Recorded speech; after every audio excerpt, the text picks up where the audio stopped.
I am. Is Dr. Thomas here, or does she? I don't think she'll be joining us this evening. Oh, okay. There's 5 board members. Okay, so we do have a quorum, Dr. Yeager and Mr. Davis? Yes. Okay. I haven't heard Linda, but I saw her name appear. Okay. Hi there, I'm here. All right. We will go ahead and call the meeting to order. It is 6:10. And you give me a minute. See Ms. Tillman, trying to see if there's someone who can conduct roll call. I think I can do it if.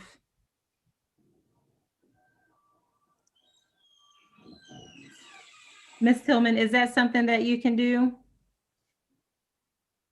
Are you prepared to do? If not, let me. No, but give me a second. I can pull Okay, out. I'm going to pull out.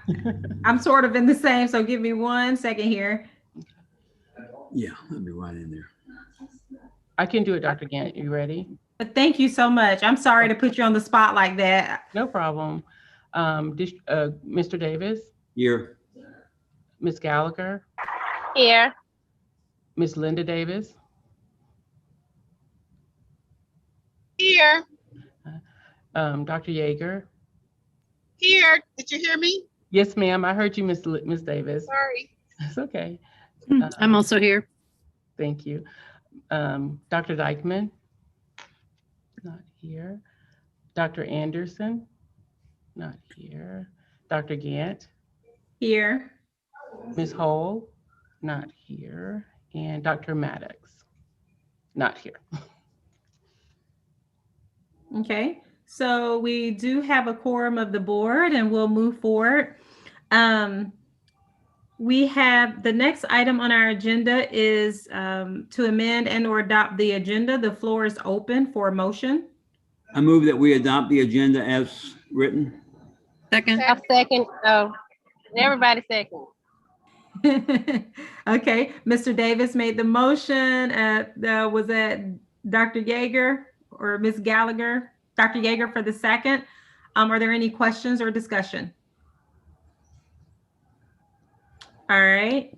All in favor of adopting the agenda, if you would raise your hand and say aye. Aye. Aye. Aye.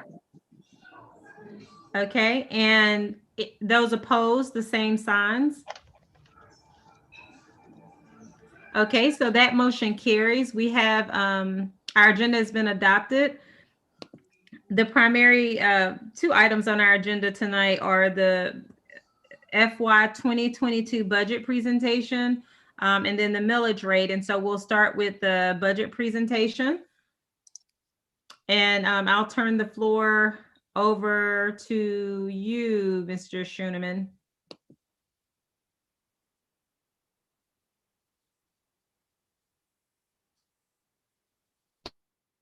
Thank you, Dr. Gant. And before we begin, just like to thank you all for joining me this Friday evening. I know you guys have nothing else better to do, but the real intention is to share this budget and disseminate it to the public, give them an opportunity to ask questions, and then also an opportunity for them to provide some feedback.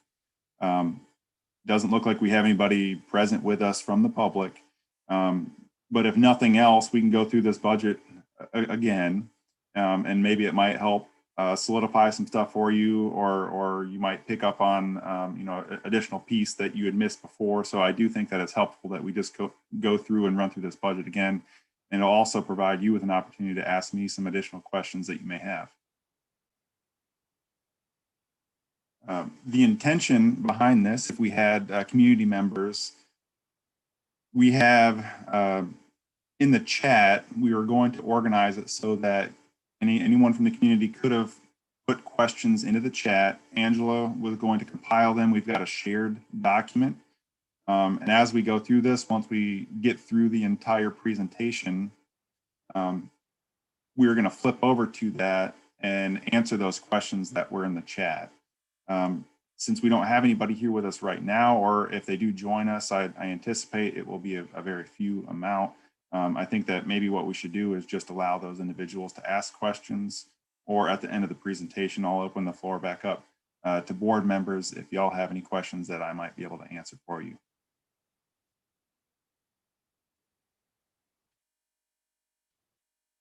So looking at our timeline again for the FY22 budget, we are right here at the end of May, beginning of June.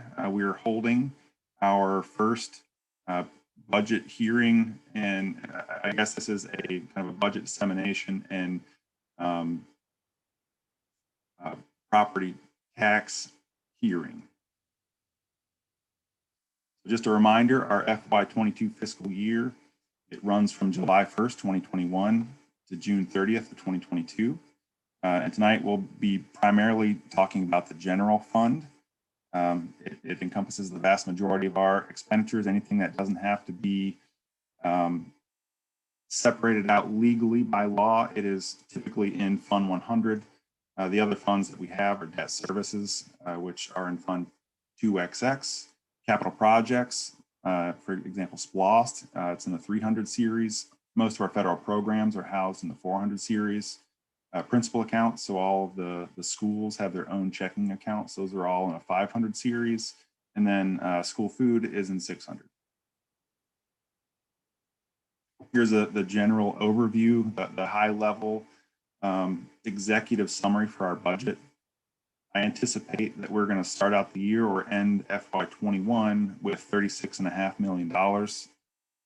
We are going to add to that throughout the fiscal year $171 million. Of that $171 million, 94.8 will be local revenue, consisting primarily of property taxes. We also have state revenue, QBE. That is budgeted at 71.9, but keep in mind that we're going to have approximately $3 million of austerity that you're going to have to net with that 71.9, so it comes out to 68.9. And then we do have our other revenues, which are 7 or 8 different areas that we collect money from that make up a smaller percentage of the overall revenues. Operational expenditures, 26 million. Salary and benefits, roughly 151 million. I think the salary and benefits make up about 85% of our budget.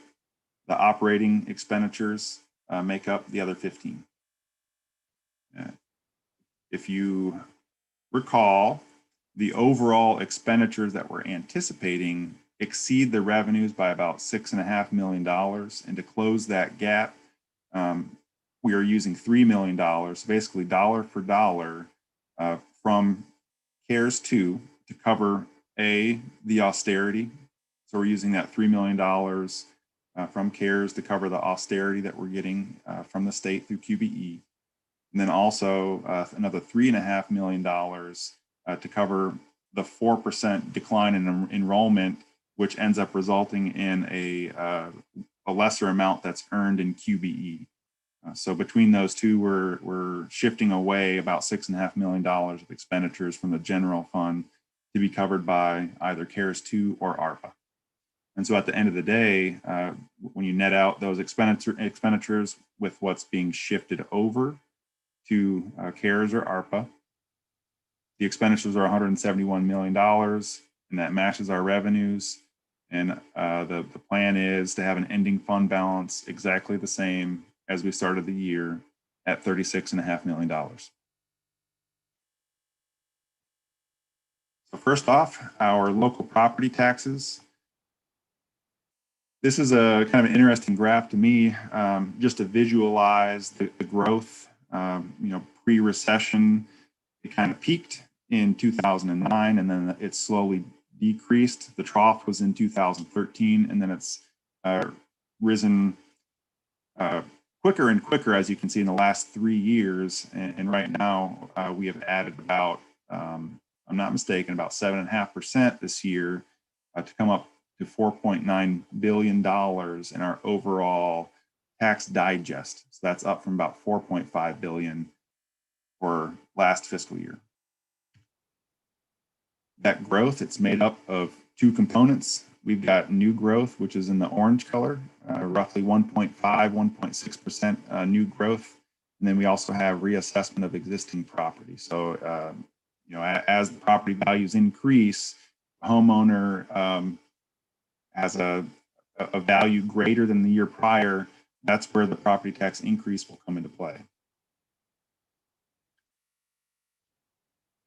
Here's a matrix of the property taxes from 2016 to 2021. As you can see, the millage rate has stayed consistent. We've kept it at 20 mills for as long as I could go back. The value of 1 mill back in 2016 was $3.6 million, and that has grown to $4.9 million, and that is reflective of our property, our overall tax digest growth. As it grows, so does the value of that 1 mill. You can see the resulting school tax, keeping it at 20 mills, what we receive as a or tax as a school system. Our property taxes, the assumptions are 1.6% new growth, 6% reassessment growth, total of 7.6% growth. We're going to have to budget roughly 1.5% for delinquency because everyone's not going to pay their tax bills on time, and we're not going to collect all 100% of it during the fiscal year. We also have to take into account that the tax commissioner withholds 2.5%. So overall, the property tax digest at 20 mills, we are budgeting $94.9 million.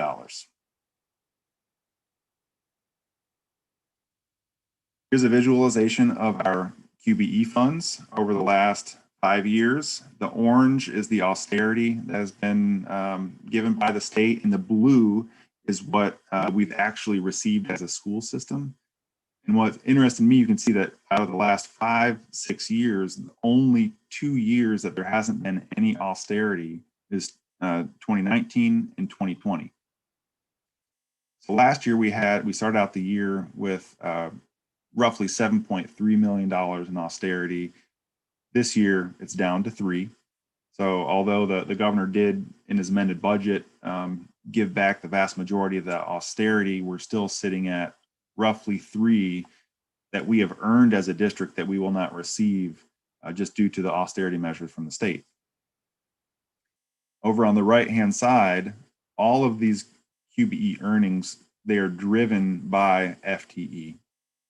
And as you can see, 2017, it grew by 1.6. It grew in 2018. It grew in 2019. In 2020, we saw our first gradual decline of student enrollment. And in 2021, COVID hit, and you can see there's that drastic 4% decline in FTE. And so what we're looking at for next year's budget is driven by that 4% decrease. And really what we've tried to do is build this budget with the anticipation that 4% was strictly due to COVID. And ideally, hopefully, we'll see those students return.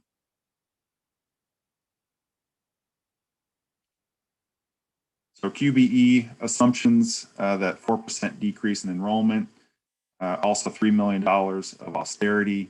We're going to get some additional money through QBE just because the TRS percentage is increasing, and so they're funding us at a higher rate. And so the net budgeted for QBE is $68.9 million.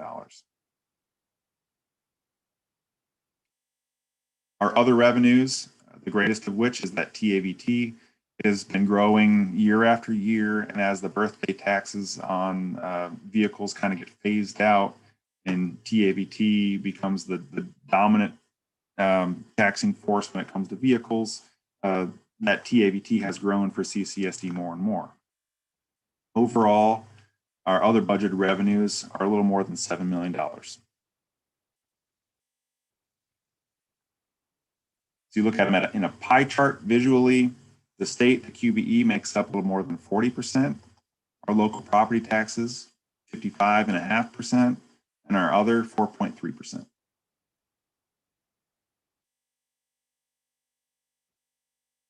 So not only are we, or do we have to consider what general fund resources we have, we also want to consider what additional resources that we have.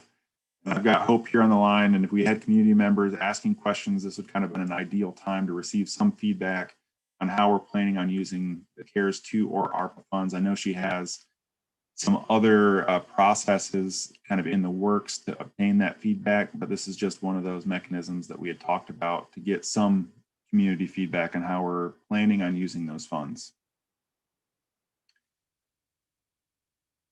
Just a note, keep in mind that these funds, they've got to be maintained separately from the general fund, and they are not to replace general fund. The concept of these funds are to support, and so not supplant or replace, but to support the general fund. The only exception to that general rule is with the continuity of staff and services.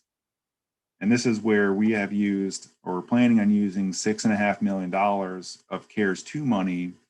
$3 million is to cover the austerity from the state, and then $3.5 million is to cover that 4% decline in enrollment and resulting decline in QBE revenue.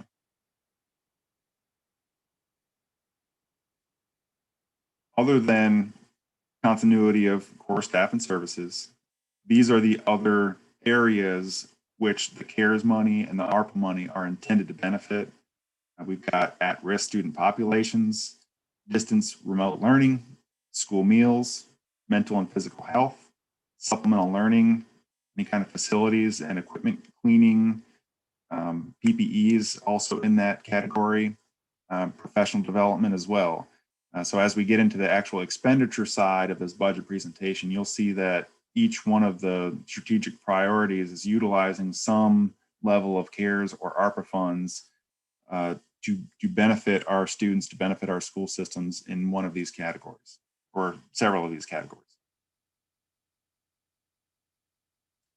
Looking at our budget, what we're primarily discussing again tonight, just a reminder, the FY22 budget got $171 million in resources that we're budgeting.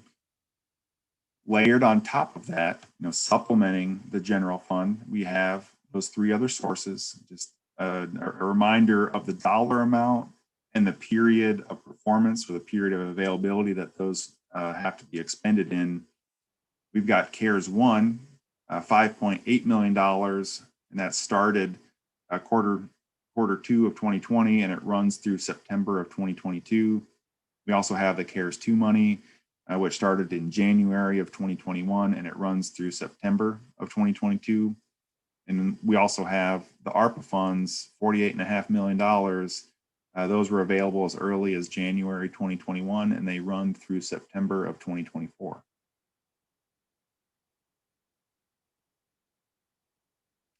So I know that our strategic plan has kind of fluctuated, and some of the goals have changed slightly. But overall, we still have those 5 pillars of our strategic plan, and those have not changed. It is still rooted, the concept being all of those 5 pillars are rooted in educational equity.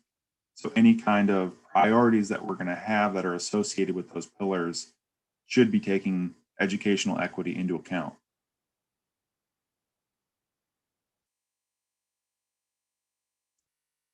When you're looking at our strategic plan, all of our expenditures, it doesn't matter if it's general fund expenditures or how we're designing and planning the CARES or ARPA funds, it really should all be leveraged. All of those resources should be leveraged to promote the strategic plan.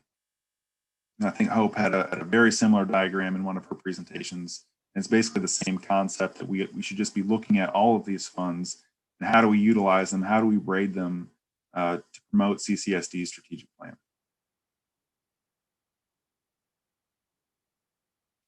The first section that we're going to talk about, priority 3, climate and culture.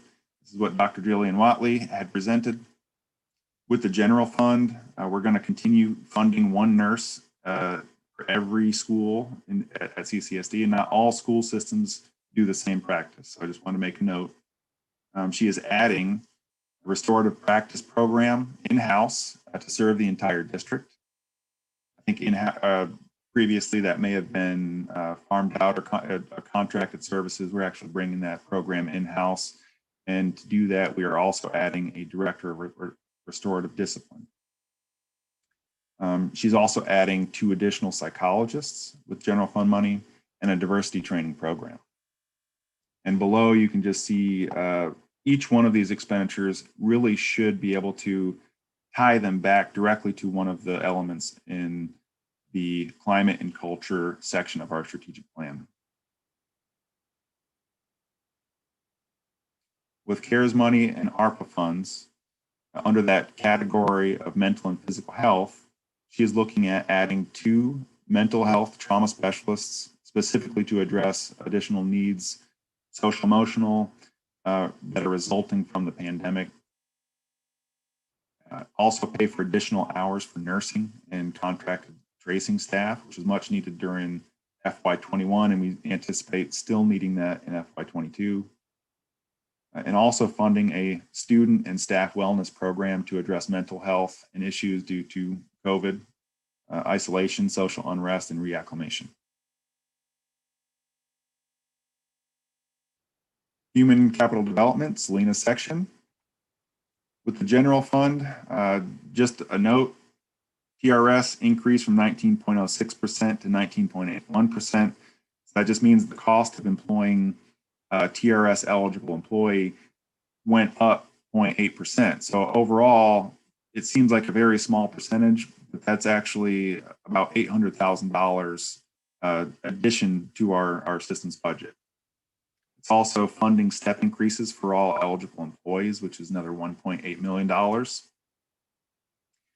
It's also funding the salary increases from the salary study that was done a few years ago for the remaining 19 employees that were outlined in that compensation study.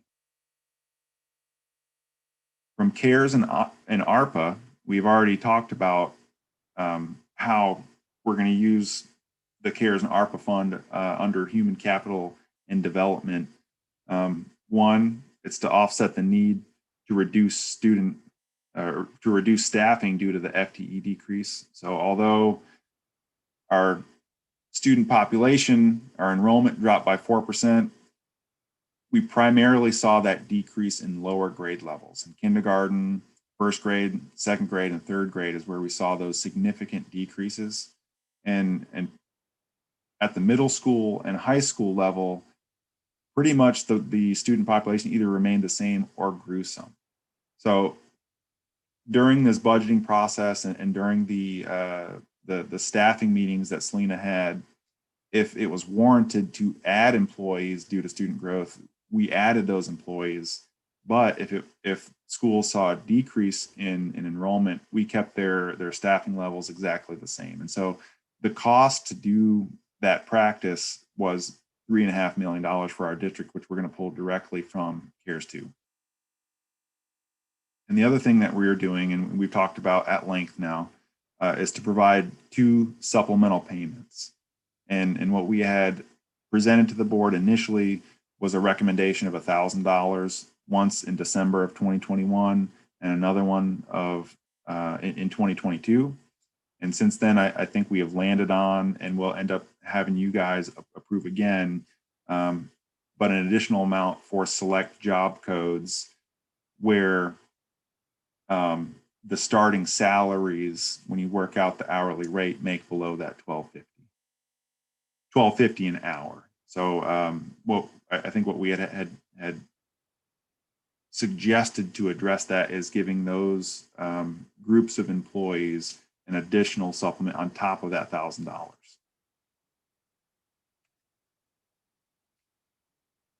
So from the 4% decrease in enrollment, it would have resulted in 49.5 positions less that we would have ended up budgeting for.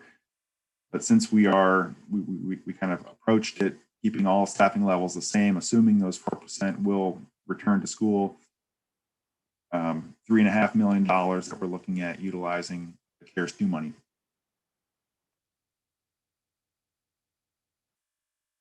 And I thought that this was a kind of a powerful visual over to the right. So those $2,000 throughout the course of the year, when you're looking at the salary that an employee makes, as you go from lowest paid employees to highest paid salaries, you can see that the lowest paid employees by ratio or by percentage are actually impacted significantly more than those that are at the higher end of the pay scale, even though the dollar amount is the same. Approaching a salary increase this way, as opposed to just saying, hey, across the board, we're going to give a 3% increase to all employees. We're going to increase our salary tables by 3% across the board. What ends up happening when you do that method, people that make more money end up getting a raise that's more. And so if we're keeping all of the additional payments equitable, people at the lower end of the pay scale end up getting a much higher percentage increase. And so that's where the concept of equity comes into play under the Human and Capital Development Strategic Priority.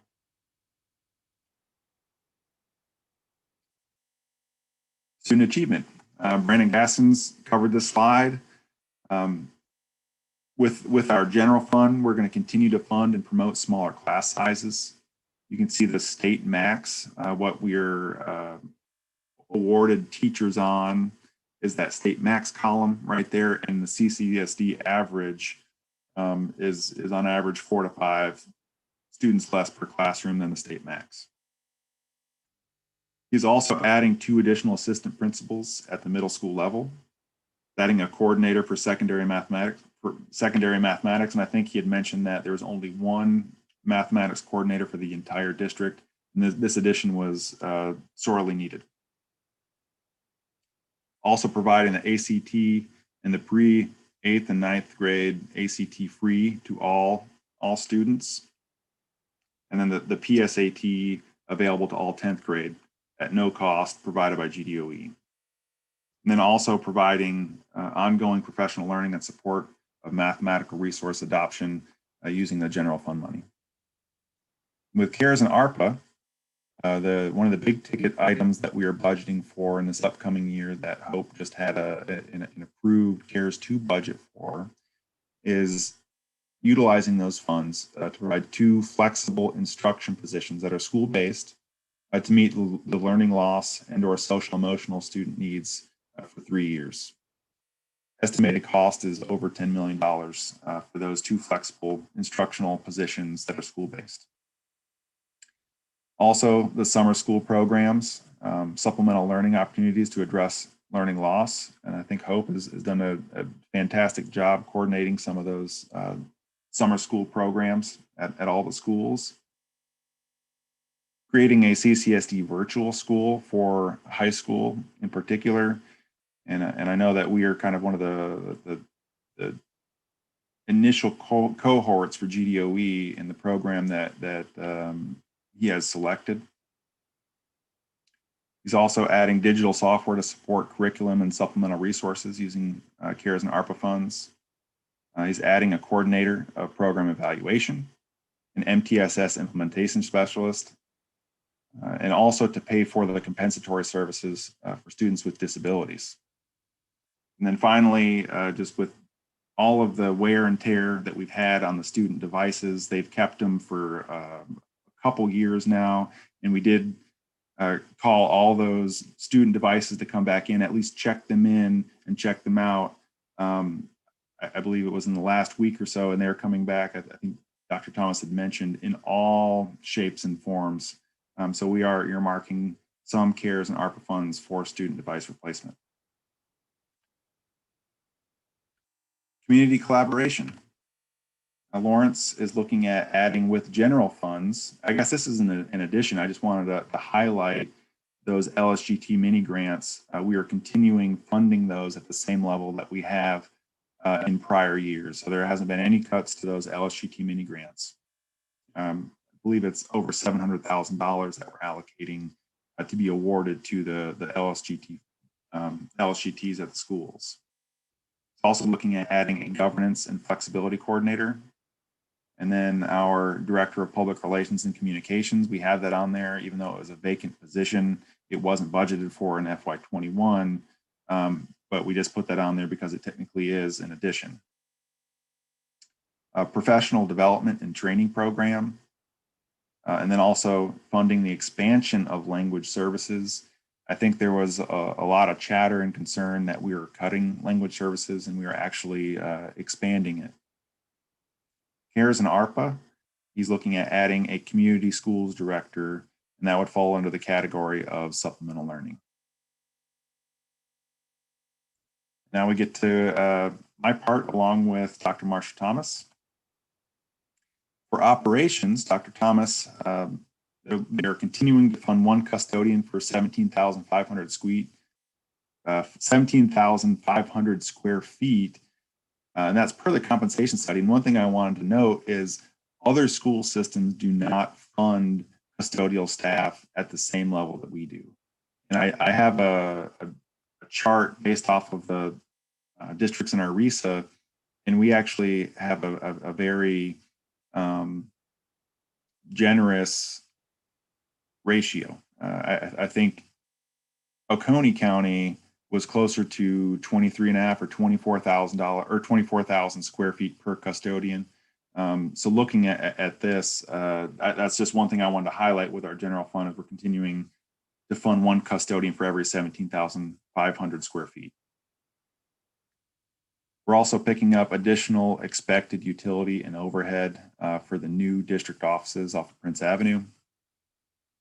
We have 4 additional custodians that we're budgeting for and 2 additional maintenance personnel.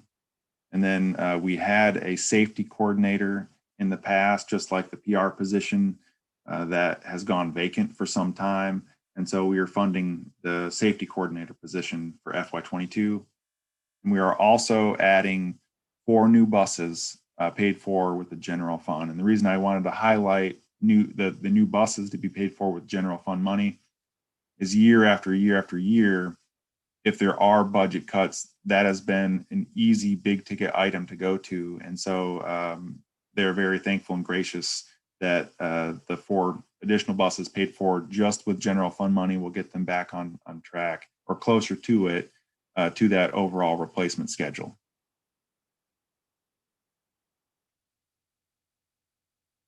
With CARES and ARPA funds, there also that student hotspot program, which we had paid for in the general fund, and also the Dogs for Pups in FY21. We're shifting that on over to CARES and ARPA. And just an FYI, I think that's roughly in the realm of $420,000. Facilities and equipment, air quality improvements. We're setting aside some money and budgeting money for air quality improvements. PPE supplies, the ongoing need for continual PPE, and then also the laptops for paraprofessionals, and kind of putting ourselves in a little bit safer position. If this did happen again, our paraprofessionals would have the opportunity to log on and participate remotely because they would have the devices to do so. School meals category, we had purchased a food truck for food preparation and delivery. And then also using CARES or ARPA funds to offset food, the cost of food that is not reimbursed by the school food program. Then we get to me. So with the general fund money, the big ticket item for business services is shifting the payroll calendar for all 10-month staff. And we're going to do that in the month of July. And I'm just going to flip forward right quick to talk about it. Right now, our 10-month employees, they're paid starting in September, and their pay for the fiscal year would run through the end of next August. And so just a reminder that this is really misaligned with when they start actually working for the fiscal year, because they're starting in July, but we're not paying them for that activity until September. And so we've known about this misalignment for years, and it's happening very frequently at several counties, where as long as they have the financial resources to do it, and it really is just a matter of how much cash and fund balance you have on hand, it's ideal if we can collapse that or move that pay schedule a month forward, and that's what we're recommending with this budget. So overall, the additional expense, it's not going to add to the budget, but it is a concern of cash flow, because paying 90% of your staff 1 month early means that at any given month throughout the rest of the fiscal year, we're going to have about $10 million less in our bank account. So we really have to be intentional with that process and think it through and make sure that we've got the resources not only to do it, but also to make sure that we're still in a safe place financially after it's done.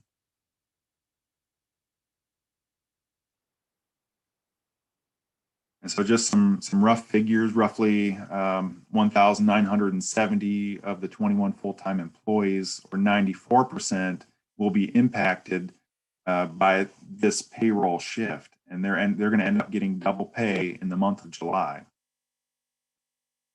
It's also going to be beneficial for internal processes as well. Each year, payroll pays 200 newly hired employees over the course of 13 months. So they get 26 pays just so that there's a continuity of healthcare coverage. You know, once an employee starts with our district, we start paying them in August, although all the other teachers don't start getting paid until September, just so they have healthcare coverage. And so it's a bunch of employees that HR and payroll have to keep separate that are on a different timetable than other teachers. And so collapsing these and moving our payroll schedule forward 1 month will do away with the need to have to keep these two groups separate. It will also save us roughly $190,000 a year, and that's due to those employees that are leaving our district. We're not funding their health care for one additional month. And one thing that I haven't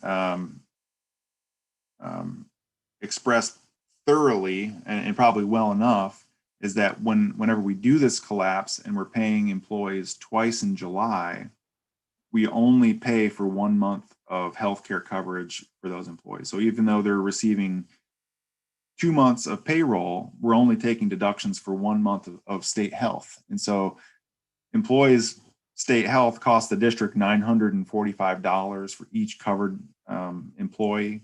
And when you multiply that by the number of people that are covered, we're going to save the district by doing this shift. I think it's roughly $1.5 million. And you'll see that in my financial presentation to the board at our next board meeting. So one thing I had mentioned, we're doing this shift at any given time. We'll have about $10 million less in our bank account. So that is one of the reasons in the strategic plan, I really wanted to say, hey, we need to continue to focus on building and maintaining an adequate cash reserve to cover unanticipated deficiencies in revenue or unanticipated expenditures. You can see as it dips below, I mean, if we're doing this and our cash and fund balance is decreasing month after month, we are now going to be below that 15% benchmark that we've set as a district. And so now it's my job to really build that up so we're not below that at any given point throughout the fiscal year.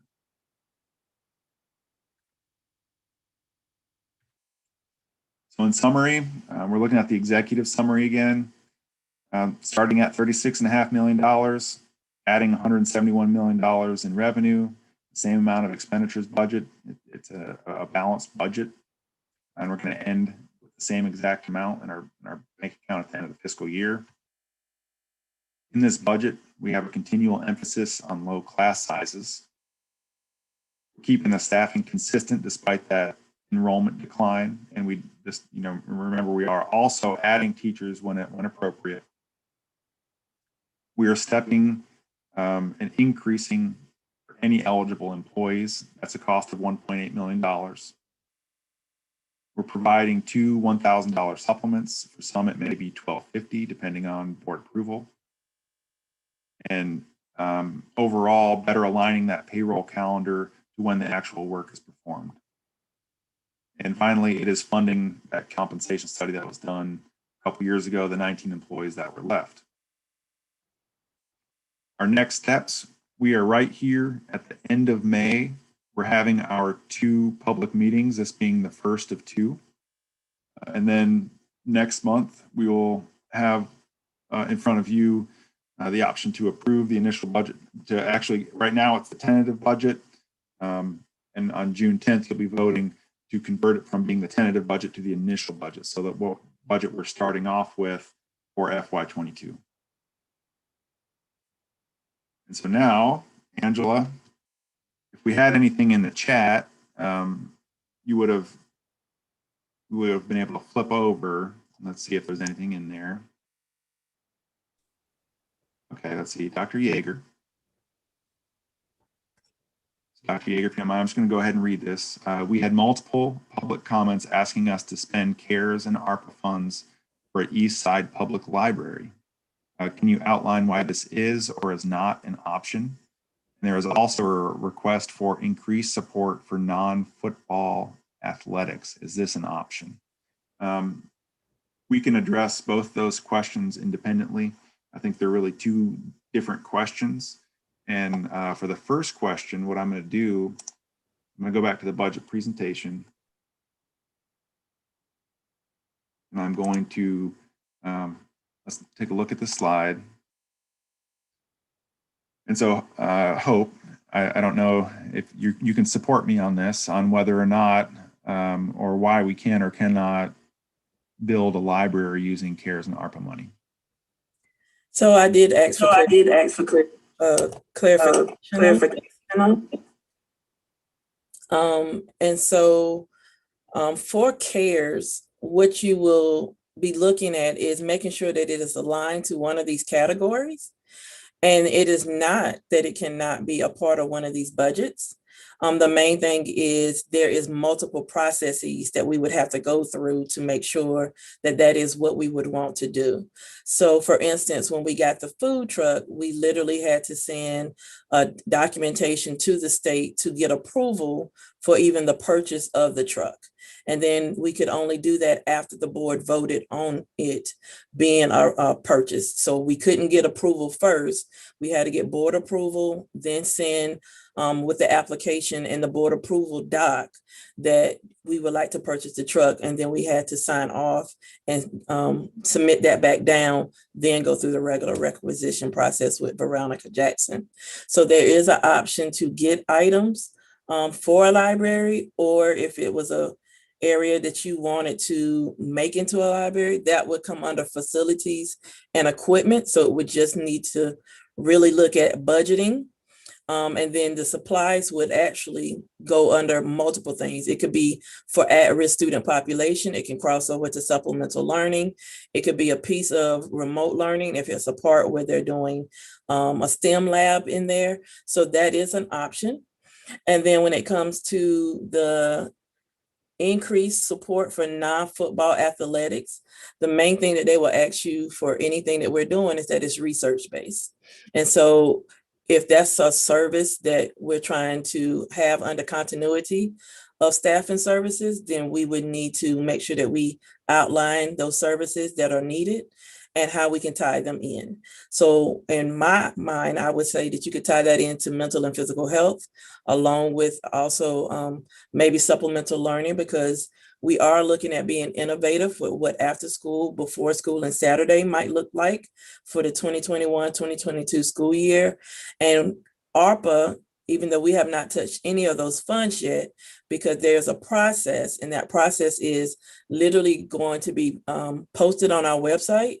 And it will be forms and presentations and documentation that has to go into a learning opportunity loss plan. And then after we get that approved, we can enter the budget and the plan and move forward. So Hope, just to clarify, I did not hear you say that we could not build a library with it. It's just a matter of what is, I guess, either most beneficial to the school system, our strategic plan, or what meets the needs of our student population the most. Yes. There's just a process for doing so if that's the avenue that we would go with using our CARES or ARPA funds. Is that correct? Yes, it's a process, definitely. And it's definitely, all of these are options. The one thing that I've been explaining to anyone who will listen to me, since I do help manage these funds and enter them and go to all the meetings on behalf of CCSD when they come to these, is that what is best for the the students as a whole. So that was great for us to get the 2 positions at every single school, and the schools were able to identify which type of position they would like for their particular school. So we have some that have chosen teacher positions, some that did counselor, instructional coaches, because it's aligned to what their 90-day plan is. And so the main thing is to always remember, we might have a lot of opinions about what we want for students, but is it 1, research-based? Is it 2, aligned to the data? And is it 3, a part of what that particular school may need? A lot of times as a former teacher, I would tell people, I can't necessarily look at what that other class is doing if they don't mimic what my class looks like. So that class might have had success, but do they look like my students in my class? I might have to do something different. So we need to meet the needs of what our students need, and make sure that it is always research and evidence-based. Thank you, Hope. And Karina had her hand up. Just a moment. I was going to touch and ask Dr. Yeagers. He said, can you outline, okay, there was also a request for increased support for non-football athletics. Are you asking about using CARES money or general fund money to support non-football athletics, or does it matter? Just a general question. So I'm basing this on some of the letters we heard at the last board meeting that were written by students. And one of the letters specifically mentions, for example, the tennis courts, the bad state of the tennis courts at Cedar Shoals, and why couldn't we spend ARPA money to improve our non-football athletic facilities. So that's where that's coming from. We can reference the letter, or you can get the letter probably from Lisa. I got you. So I think Hope had answered that sufficiently. Yeah. Thank you. I was going to come at it from a different angle, because I know that we have provided support this year using general fund money to athletics because of COVID. You know, they haven't had the same gate receipts, and so they haven't had the same cash flow to either buy uniforms or pay for referees. And so we have had to have some support for the athletic program this year. That's great. Thank you. Welcome. And Ms. Gallagher. Okay, so it's 2 slides before the question slides. You mentioned there being money reserved for teachers, for new hire teachers. So my question is, how does that impact the 4% increase in students and the teachers that are being retained? Are we not using the teachers to fill new spots, or what's the goal?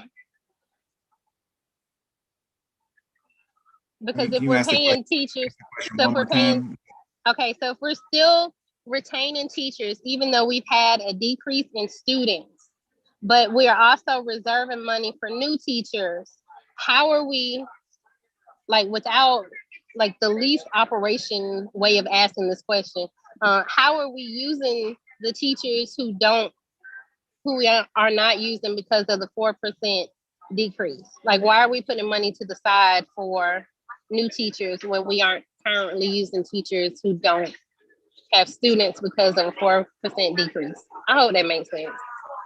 So I think what will end up happening is, at those schools that had a decrease in enrollment, what we would have done during that staffing meeting with Dr. Blankenship is we would have said, hey, based off of your student enrollment, it would warrant 1 or 2 less certified positions. How would you like to rearrange your schools in order to meet the overall allotment of either certified or non-certified positions at your school? And so instead of putting the principals in that position, if they had a decrease in enrollment, we're saying, hey, principals, we recognize that your decrease in enrollment would have warranted 2 less teachers, but we do anticipate, or we have the assumption that the 4% or the decrease is due to COVID. And so we're going to continue to fund those 2 positions that would have otherwise been shifted to another school in the district. And so I don't can't speak to exactly what the principals are doing, but I imagine that it's resulting in lower class sizes. And if I could, I can, because I sit in all those meetings and I speak to our principals on a regular basis. So there wasn't any time where you had teachers that didn't have students. We just got more intensive with supporting the students. So it was smaller class size, small group instruction, co-teaching, making sure that people got certifications or were trained in certain specializations based off of the student data and their needs. So everybody was used. So the great thing about this is not only are you bringing students back with the same stable staff, you're adding to that stable staff to address that learning loss. Okay, and then we're putting money to the side for new teachers because we're expecting an increase in the student population.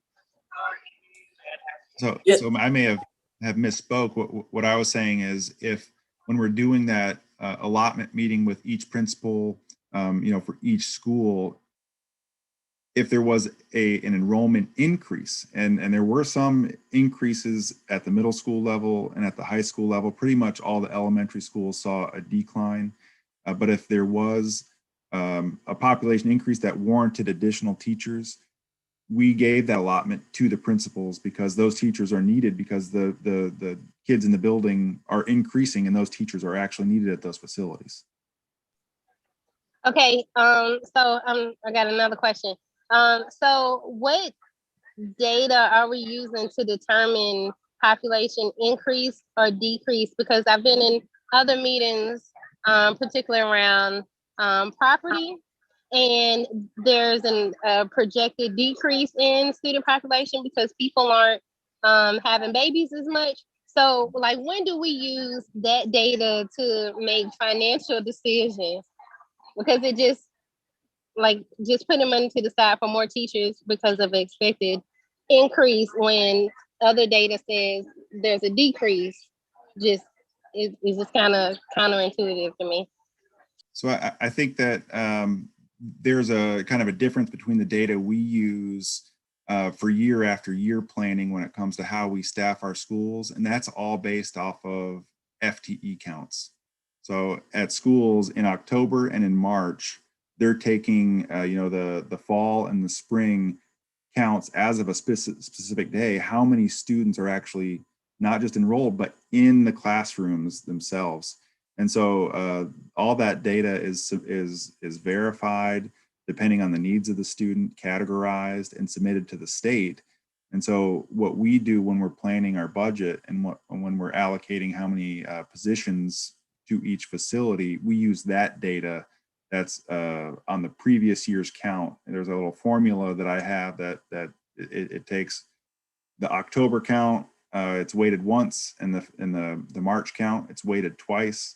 And then so you kind of take the average of those three to come up what the projection is for the next fiscal year. And that's what their allocation is based off of. So that's what we work with in terms of budgeting. And I think John Gilbreth in facility planning has to look at different trends in the area because we have to anticipate either where students are moving or whether or not there is going to be a significant number of rising kindergartners in a certain area. Like he's looking at different community data than we are for how we budget teaching positions. He's looking at it from a facilities planning perspective to say, hey, we have to anticipate where to have schools at any given time in the future. And that's where that 5-year facility planning comes into play, is making sure that we know, or that he's aware of, where those increases or decreases are in our communities so that we have the schools or the facilities in the right locations, or if there's a desperate or dire need to redistrict. Okay, thank you. So what I'm hearing with my imaginary other ear is that because there's this is just me interpreting it for me. So there's a 4% decrease in student population, but we're retaining the teachers who can provide more wraparound support or who are getting more educational support so that they can be ready if we do have some more students come, and that's at the elementary school level. So in about 2 years, when students who are now in the 3rd grade get ready to graduate and go to middle school, they'll be a lot more well adjusted because we had enough time for teachers. There's been an increase in teachers who've had the time to provide those wraparound services that they need before they get to the 5th grade. That would be the ideal goal, yes. Awesome. Okay. Mm-hmm. Yes. I love to be able to tie money back to students. Thank you. You're very welcome. And if there's nobody else that has their hand up or has a question, Dr. Gant, we can move on to the next section of our agenda. Okay, sure. The millage rate. Okay.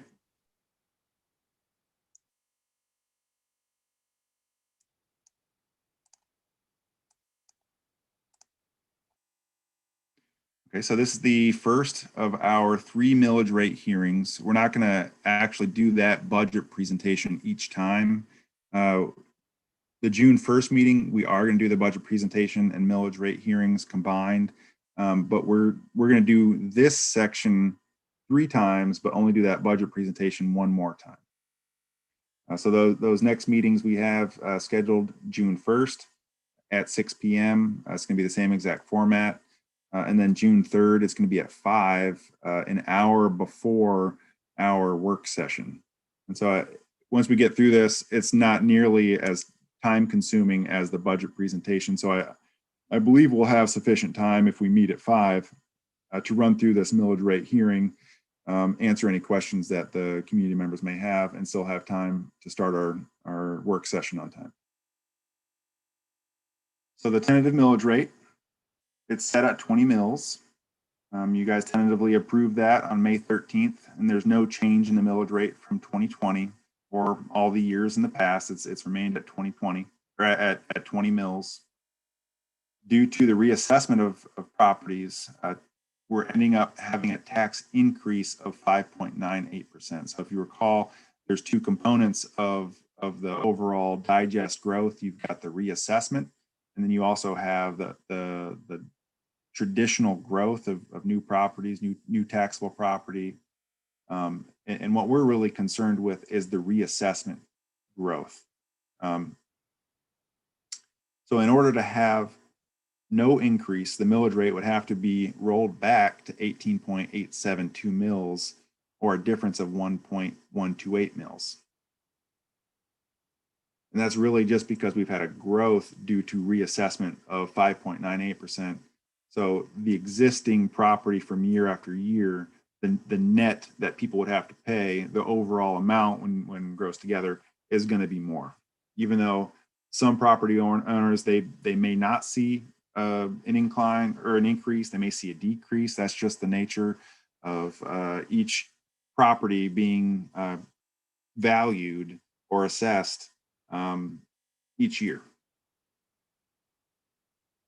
So there is that same diagram that we looked at in the budget presentation. It's showing the growth from 2020 to 2021 from $4.5 billion to $4.9 billion.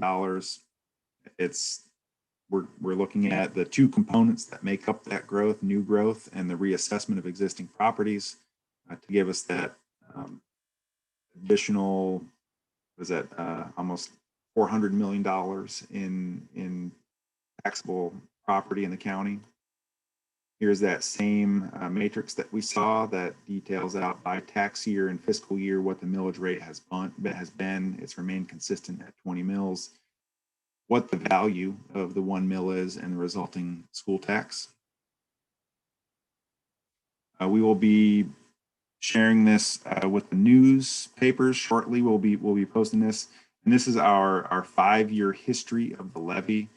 It shows by category what the gross digest is from 2016 onward, what the value or what the exemption value is to give our overall net digest. You can see what the net digest is from 2016 all the way to 2021.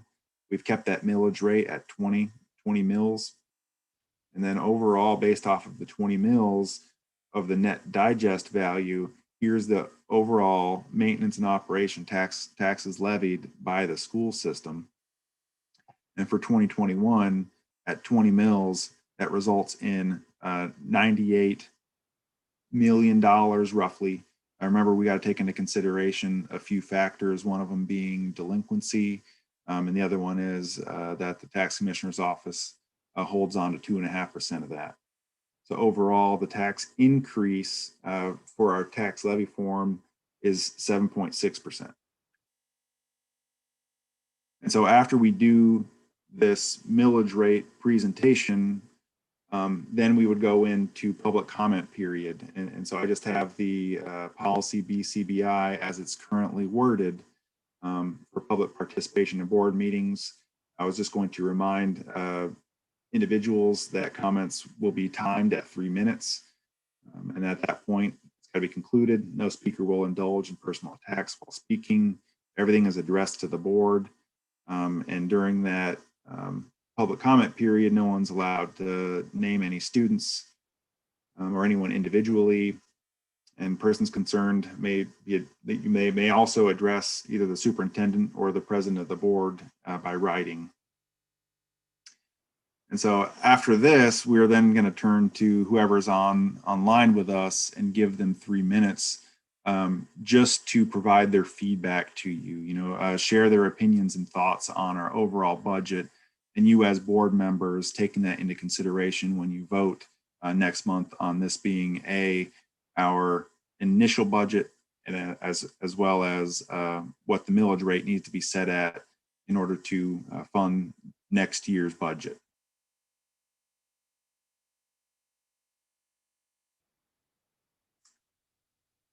And unless any of the board members have any additional questions, that would conclude the millage rate hearings for tonight.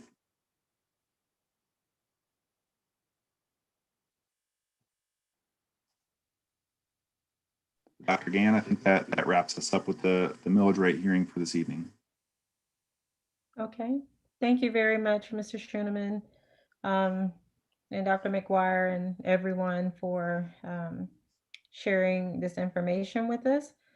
If there are no additional questions at this time, we'll move forward to item 5, which is adjournment. The floor is open for a motion. So moved. Okay. Second. All right, Ms. Gallagher made the motion to adjourn. Dr. Yeager seconded it. I don't see any objections to that, so we are adjourned at 7:10 p.m. Thank you. Good night, everybody. Joining us, appreciate it.